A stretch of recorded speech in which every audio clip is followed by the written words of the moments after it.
उस वनवासी और उसके मरकट दूत के लिए मेरी लंका में कोई स्थान नहीं है।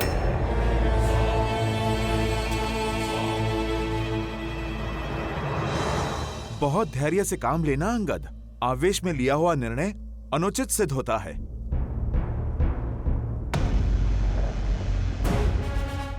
पर मेरे लिए मेरा काम आवश्यक है और मेरी बात ठीक से समझ आए, इसलिए बराबरी का स्थान भी आवश्यक है। इसलिए मैं अपना स्थान स्वयं बनाऊंगा। और प्रभु श्री राम की भक्ति में इतनी शक्ति है कि मेरा आसन तुमसे भी ऊंचा बनेगा।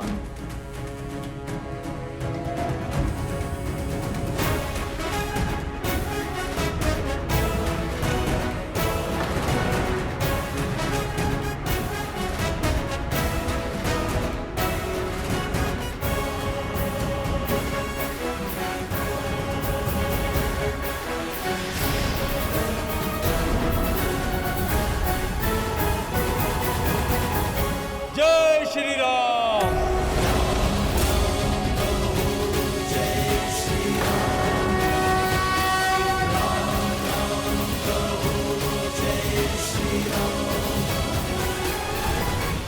अच्छी माया दिखाई तुमने। लंका के चौराहे पर कई बार ऐसे करतब देखे हैं मैंने। क्या लगा तुम्हारे राम को मुट्ठी भर वानरों सहित सागर पर सेतु बांध लेगा तो इस संसार में उसकी जय जयकार होगी? सागर तो पंछी भी लांग लेता है, परंतु मैं वो दशानन हूं जिसे स्वर्गलोक तक जाने के लिए भी किसी सेतु की आवश्यकता नहीं होती। अपने पिता की भांति वीर जान पड़ते हो। तुम्हें संदेश देने की नहीं, मेरा उपदेश सुनने की आवश्यकता है। जिस वनवासी ने तुम्हारे पिता को छल से मारा, जाओ मार दो उस वनवासी को और बन जाओ किष्किंधा नरेश। मैं वचन देता हूं, किष्किंधा को सर्वदा अपनी छत्र छाया में रखूंगा। जाओ वीरों की भांति अपने पिता की हत्या का प्रतिशोध लो। जब नियति चाहती है कि तुम किष्किंधा नरेश बनो, तो क्यों एक वनवासी के चरणों में दास बनकर पड़े हो? क्यों अपने जीवन का सर्वनाश कर रहे हो? क्यों? जिन पिता की तुम बात कर रहे हो ना, उन्होंने भी अपने अंतिम समय में श्री राम की शरण ली थी और उन्हीं का अंतिम उपदेश था कि मैं हमेशा श्री राम की सेवा में रहूं।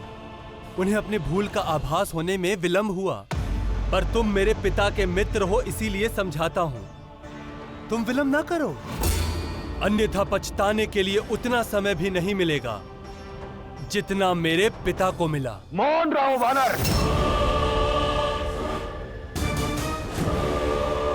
जिसका तुम गुणगान कर रहे हो, कायर है वो, कायर जो अपनी पत्नी का अपहरण करने वाले को बार बार शांति का प्रस्ताव भेजे, उस कायर का संदेश लाए हो तुम। जिस दया को कायरता का नाम दे रहे हो ना, वो श्री राम की सबसे बड़ी शक्ति है।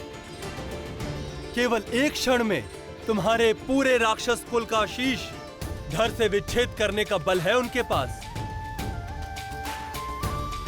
इसीलिए संधि प्रस्ताव भेजने का साहस दिखाया। उन्हें तुम्हारे मूर्खता की चिंता नहीं, चिंता तो तुम्हारे इन भोले लंका वासियों की है, जो तुम्हारे कारण युद्ध में ऐसे पिसेंगे जैसे गेहूं के साथ घुन पिसता है। प्रभु श्री राम की सोच तुम्हारे सामने रखता हूं, ध्यान पूर्वक उनका संदेश सुनो। रावण से कहते ना अंगद कि सबसे श्रेष्ठ युद्ध वही जो लड़ा ना जाए। युद्ध के यज्ञ में केवल प्रजा का सुख और भविष्य जलता है। युद्ध कोई भी जीते,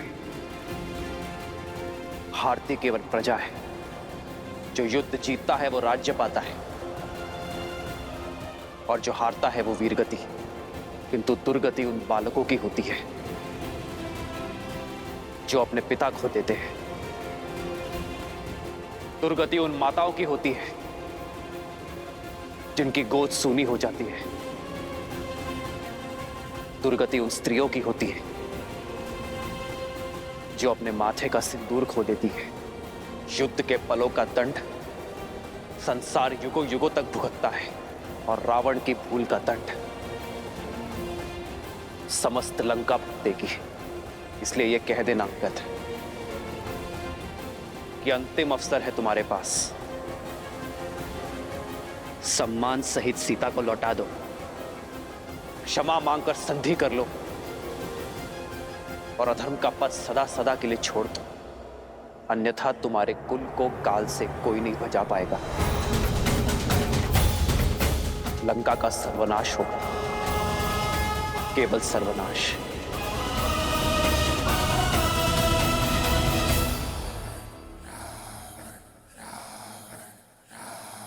तुमने मेरी आंखें खोल दी अंगद। क्या यह सत्य है? यदि मैंने सीता को लौटा दिया तो राम मुझे क्षमा कर मेरा मित्र बन जाएगा?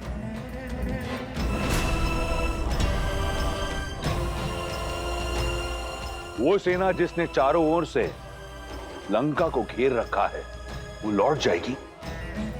मुझे विश्वास नहीं होता।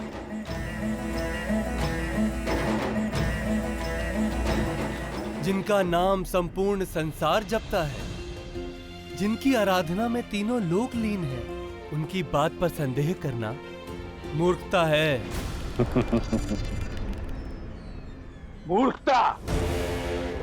मूर्खता क्या है मैं बताता हूं। मूर्खता ये सोचना है कि रावण उस राम से क्षमा मांगेगा जिसने मेरी बहन की नाक काटी। मूर्खता ये सोचना है कि रावण उस हनुमान से मित्रता करेगा जिसने मेरे अक्षय कुमार का संहार किया। मूर्खता ये सोचना है कि एक निष्कासित बालक कुछ वानरों की सहायता से उस रावण का संहार करेगा जिसने सहस्त्रों वर्षों में सहस्त्रों वीरों का संहार किया हो। मूर्खता यह है कि दसों लोकों के स्वामी के समक्ष एक वनवासी 3 लोकों के राजा होने का दम भर रहा है।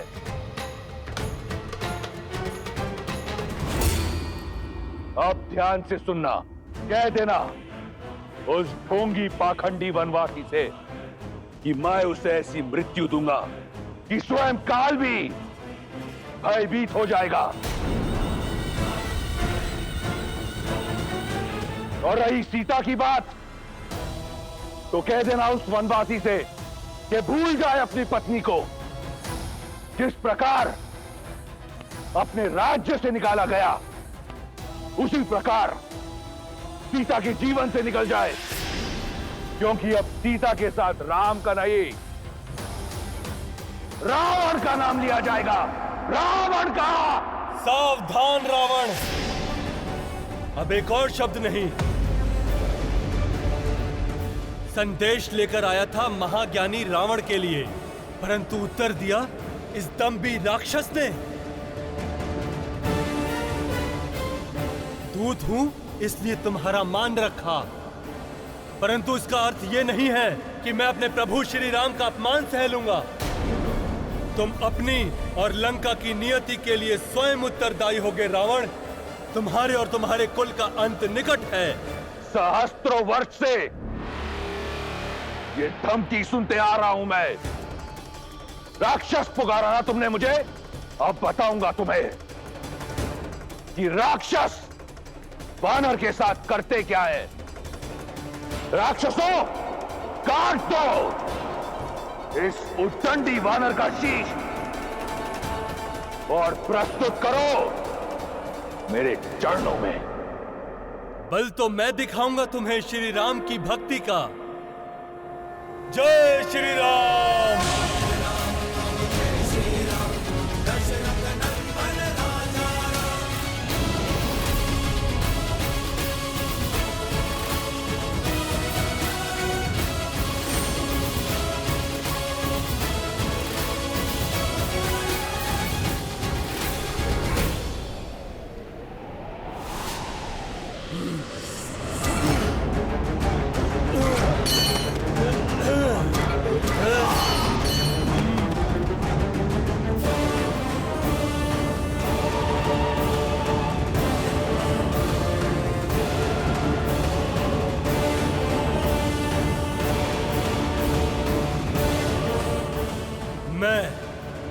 बाली पुत्र अंगद, किष्किंधा का युवराज, प्रभु श्री राम का दूत, यहां खड़े हर एक वीर को ललकारता हूं, यदि तुम में से कोई भी मेरे पांव को लेश मात्र भी हिला पाया तो सौगंध है मुझे प्रभु श्री राम की, पूरी वानर सेना बिना लड़े लौट जाएगी।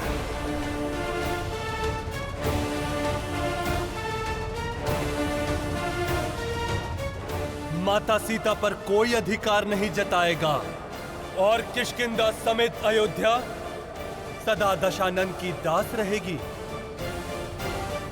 जय श्री राम।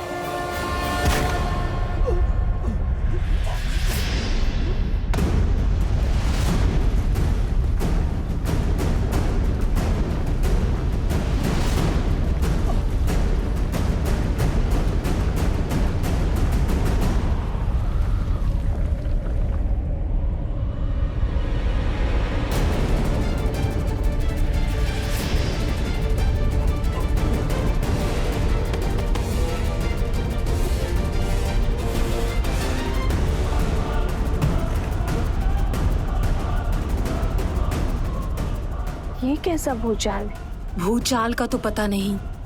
हाँ, तुम्हारे राम का दूत अवश्य लंकेश की सभा में गया था।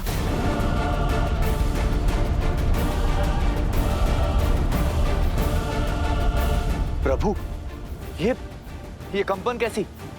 लगता है रावण ने अंगद के सामने मर्यादा लांघने की भूल कर दी। अंगद कुशल तो होगा ना?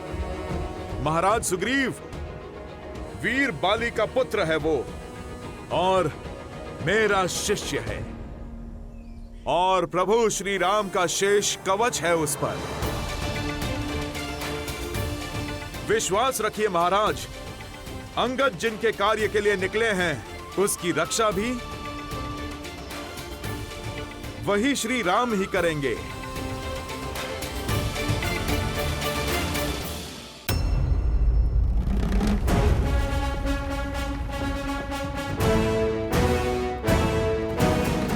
है कोई वीर? है कोई वीर? है कोई वीर? ये तो तुमने सिद्ध कर दिया कि वानरों में बुद्धि कम होती है। आज ये भी सिद्ध हो जाएगा कि तुम में बाली का शौर्य नहीं।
यही है तुम्हारे वीर दशानन? इनके दम पर 10 दिशाओं में डंका बजाने का सोच रहे थे। मौन हो जाओ मूर्ख वानर। अभी तुम इस योग्य नहीं हो कि इंद्रजीत के समक्ष अपनी उपलब्धियों का बखान करो।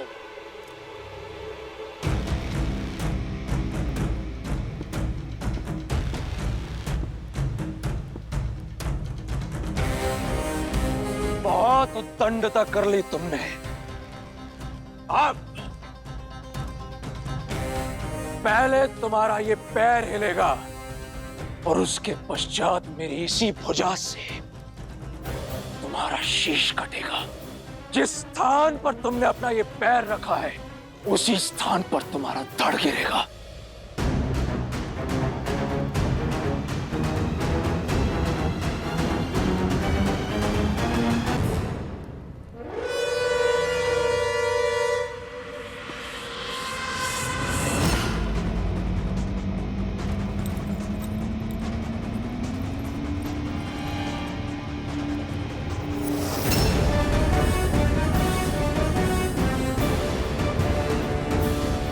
इंद्रजीत आदिक बलवाना, हर्षि उठे जह तह भटनाना। झपटहि करि बल विपुलो पाई, पद न टरई बैठहि सिरुनाई। सुनहु सुभट सब कहतस सीसा, पद कहि धरनि पछारहु कीसा। भूमि न छाड़त कपि चरत, देखत विपद भाग।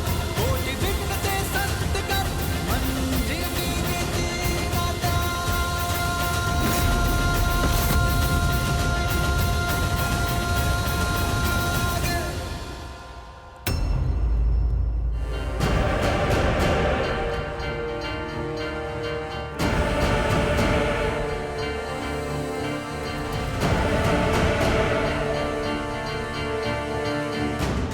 इंद्रजीत? कौन से इंद्र को जीता है? या किसी छोटे बालक को धक्का देकर उसका नाम इंद्र रख दिया था?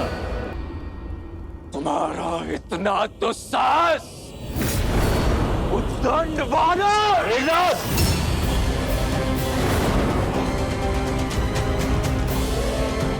इसका वध होगा, तुम्हारे हाथों से होगा, परंतु इसकी चुनौती का उत्तर देने के बाद।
अरे अरे, क्या कर रहे हो दशानन?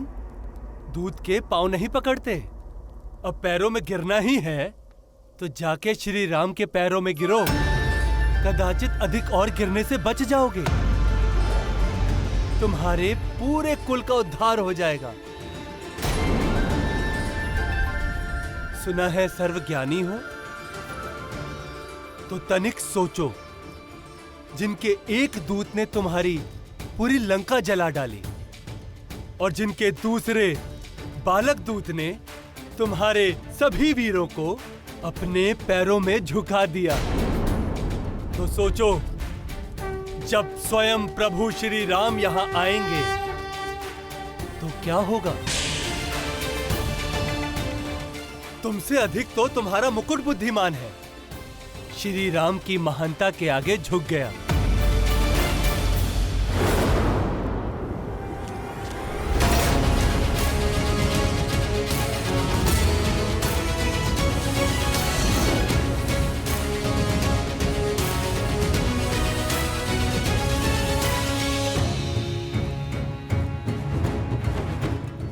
जिसने श्री राम का साथ चुना उसे उनके पास जाने से कोई नहीं रोक सकता।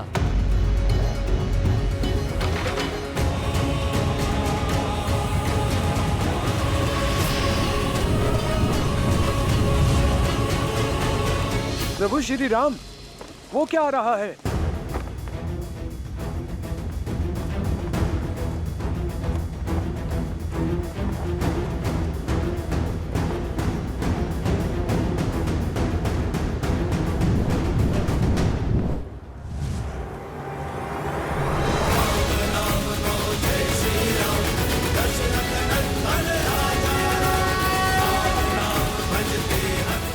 प्रभु, ये रावण का मुकुट है।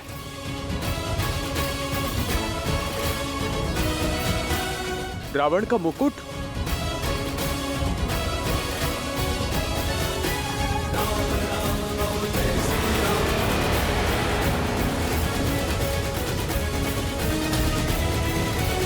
प्रभु, ये रावण का मुकुट है।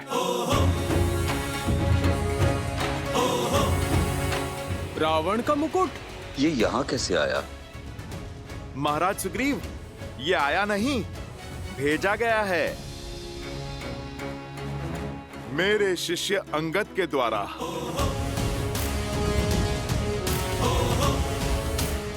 किंतु रावण का मुकुट यहाँ भेजने का क्या तात्पर्य है?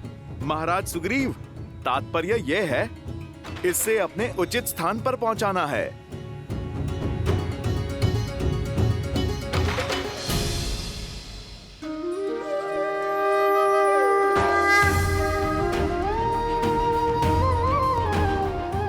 प्रभु, मैंने अंगद से कहा था, कुछ ऊंच नीच हो तो स्मरण रखना कि वो शिष्य किसका है।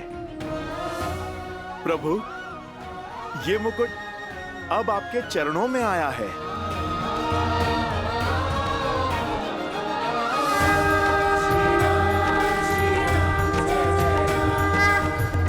हर मुकुट अपना स्वामी स्वयं चुनता है, और आज इस मुकुट ने भी अपना चुनाव कर लिया। विभीषण ने अधर्म का साथ छोड़कर धर्म का साथ अपनाया है, और आज इस मुकुट ने भी विभीषण का चुनाव कर लिया। ये मुकुट अब आपका है लंकेश। इस मुकुट के धर्म सिद्ध अधिकारी हैं आप, किंतु धर्म छिपकर नहीं किया जाता। इसलिए ये मुकुट लंका पर विजय के पश्चात लंका नरेश विभीषण को सारी जनता के सामने पहनाया जाएगा, ताकि जनता ये स्मरण रखे कि लंका पर अब धर्म का शासन है।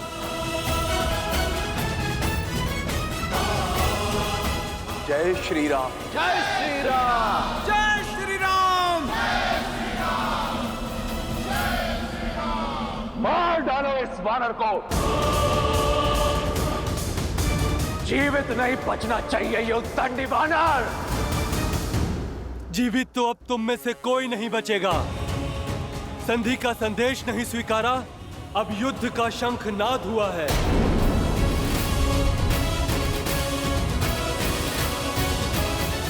कल भोर का उगता सूर्य राक्षस साम्राज्य के अस्त का, दशानन के अंत का संदेश लाएगा। आज दशानन का मुकुट गिरा है, अब लंका का गुंबद गिरेगा। जय श्री राम।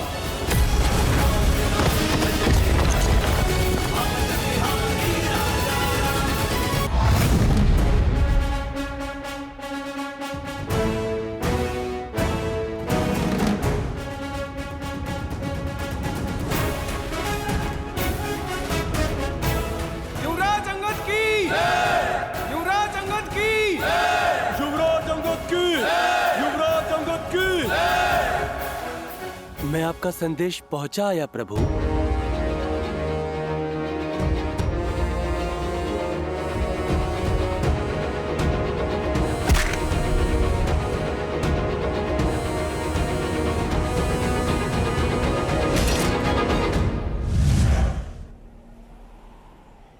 धैर्य रखने का बहुत प्रयास किया मैंने, पर जब आंच आपके सम्मान पर आई तो मैं स्वयं को रोक नहीं पाया। अगर भूल हो गई तो क्षमा करें प्रभु। तुमने कोई भूल नहीं की है अंगद। जब जड़ बुद्धि ना माने तो क्रोध करना भी आवश्यक हो जाता है। मैंने भी तो यही किया था जब सागर विनय से ना माना। तुम केवल मेरे याचक बनकर नहीं गए थे अंगद, मेरे संदेश वाहक बनकर गए थे।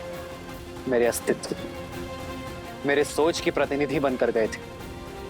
और जब प्रहार आपके आत्मसम्मान पर हो, आपकी सोच पर हो, तो स्वर भी उठाना पड़ता है और शस्त्र भी। तुमने धृष्टता नहीं, धर्म दिखाया है। धर्म का पाव आगे बढ़ाया है, न्याय को टिकने नहीं दिया। तुम प्रशंसा के पात्र हो अंगद। तुम्हारी विजय यह संकेत है कि इस धर्म युद्ध में धर्म को भी टिकने नहीं दोगे तुम, और अन्याय का अंत अवश्य होगा। जय श्री राम, जय श्री राम, जय श्री राम, जय श्री राम, जय श्री राम।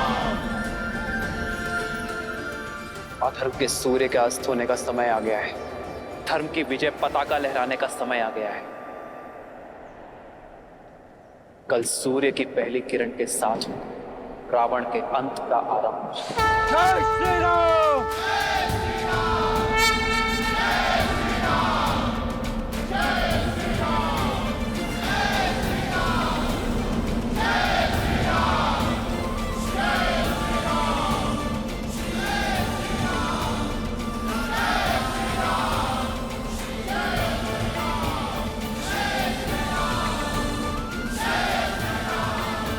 श्री राम, इतनी प्रबल ध्वनि कैसी? ये श्री राम की जय जयकार ही नहीं, अधर्म पर धर्म की ललकार है। ये जय जयकार संकेत है त्रिजटा, ये कल भोर धर्म के पग लंका की धरा को धाम बनाएंगे। मेरे श्री राम के हाथों से अधर्म की लंका और लंकेश के अंत का आरंभ होगा।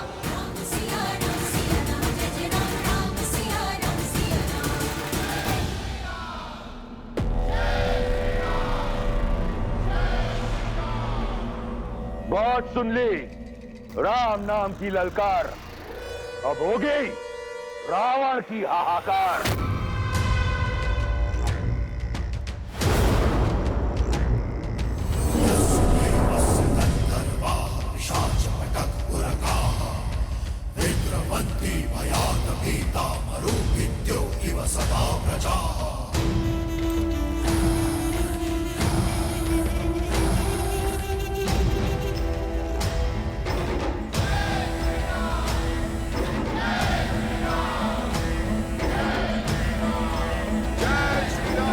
जय श्री राम, जय श्री राम, जय श्री राम।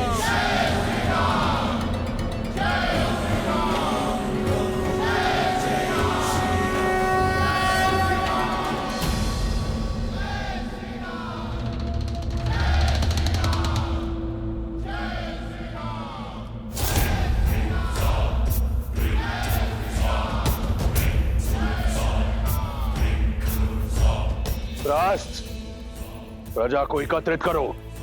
जी महाराज।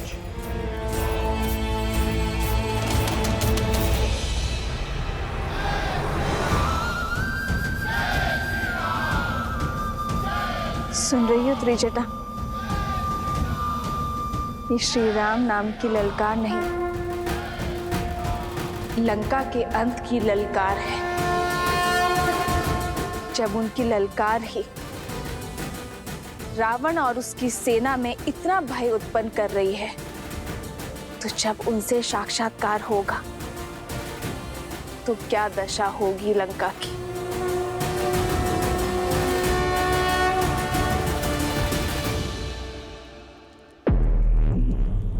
क्या कहना चाहते होंगे लंकेश? वातावरण भयानक लग रहा है। शत्रु द्वार के बाहर खड़ा है और लंकेश की ये सभा।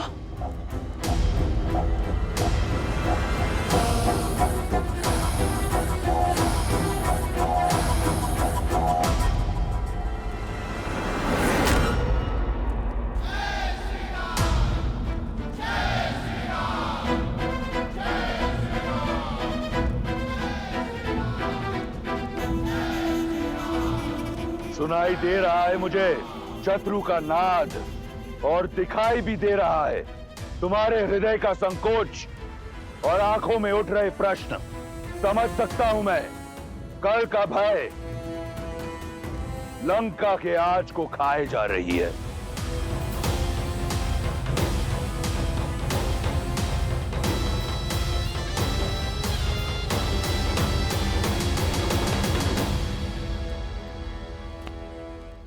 अब एक प्रश्न मेरा, क्या है लंका? एक द्वीप, एक सोने की नगरी, या हमारा घर? राक्षसों के बल का पर्याय है लंका। 10 लोकों पर एक छत्र राज करने वाली शक्ति है लंका। इस संसार रूपी वन में शेख की मांद है लंका। और जो तुम सुन रहे हो ये हमारे शत्रु की जय जयकार नहीं, षड्यंत्र है देवों का। उनसे हम राक्षसों की उन्नति देखी नहीं जाती। जो हो रहा है ये पहली बार नहीं हो रहा है। इससे पहले भी लंका को छीनकर देवों के दास कुबेर को दे दिया गया, जिससे छीनकर पुनः मैंने पाया। मैं जानता हूं तुम्हारे हृदय में भय है कि क्या होगा लंका के आने वाले कल में, परंतु तनिक सोचो, क्या था लंका का बीता हुआ कल? हम राक्षस अभाव में जी रहे थे।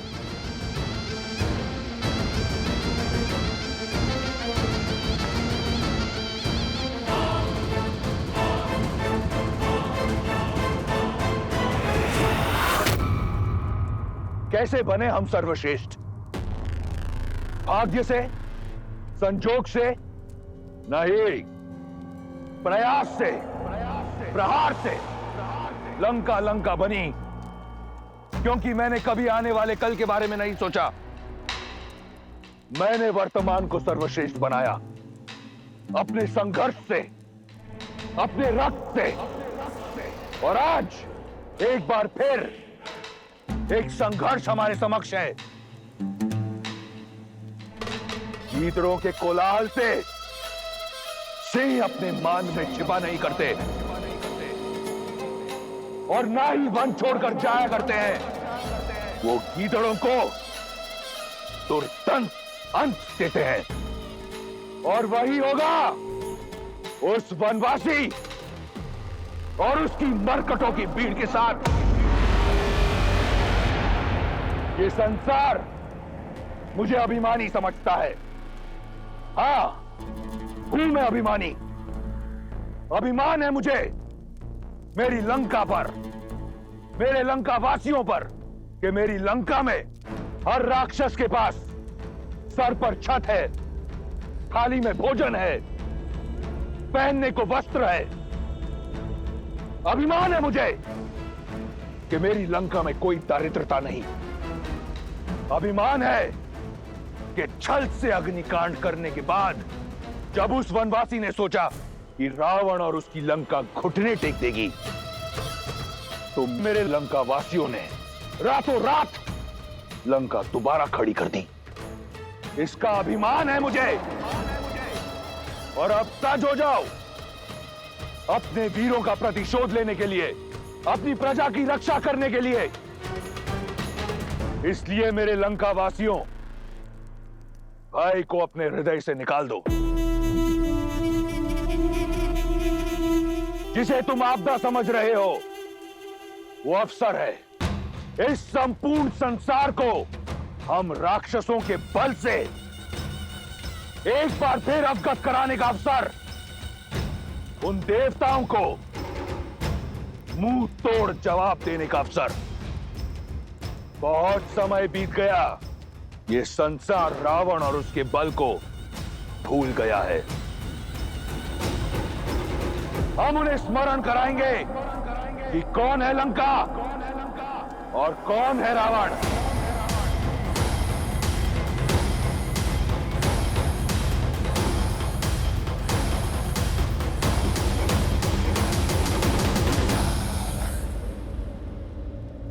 समय आ गया है कि एक बार फिर वो स्मरण करें कि रावण अमर है। ना देवता, ना असुर, ना राक्षस, ना यक्ष, ना गंधर्व, ना किन्नर, ना पशु, ना पक्षी, ना नाग, ना कीट, ना भूत, ना पिशाच, ना विताल, कोई मुझे मार नहीं सकता। अजय हूं मैं।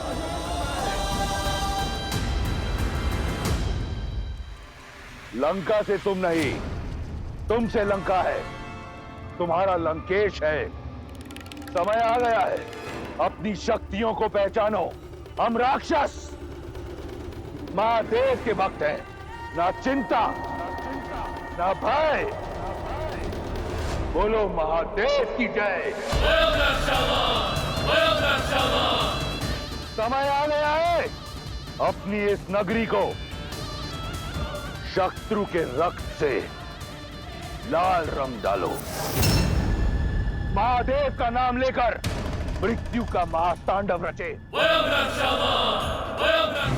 उन्हें लगता है कि लंका एक द्वीप है, परंतु हमारी लंका एक हथियार है। हथियार से प्रहार किया जाता है, हथियार पर वार नहीं किया जाता। दिखा देंगे उन्हें कि कौन है सबसे बड़ा।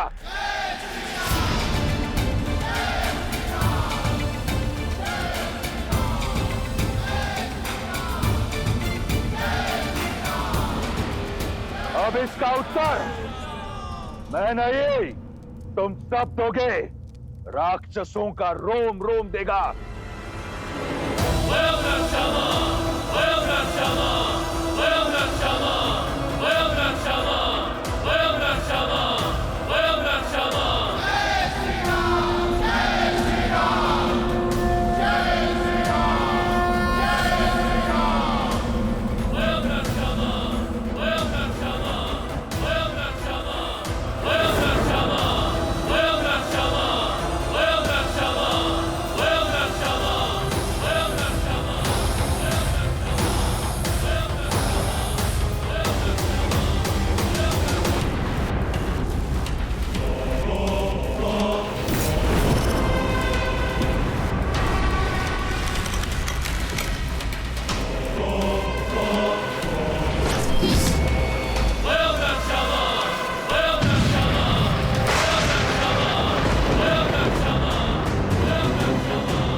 महाराज रावण ने श्री राम की ललकार का उत्तर दिया है।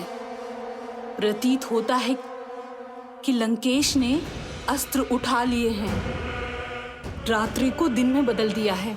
शक्ति का प्रदर्शन वो करते हैं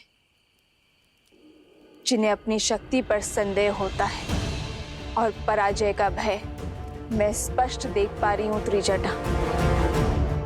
रावण की ये हुंकार ठीक वैसी है जैसे दीपक बुझने से पहले पूरी शक्ति से फड़फड़ाता है।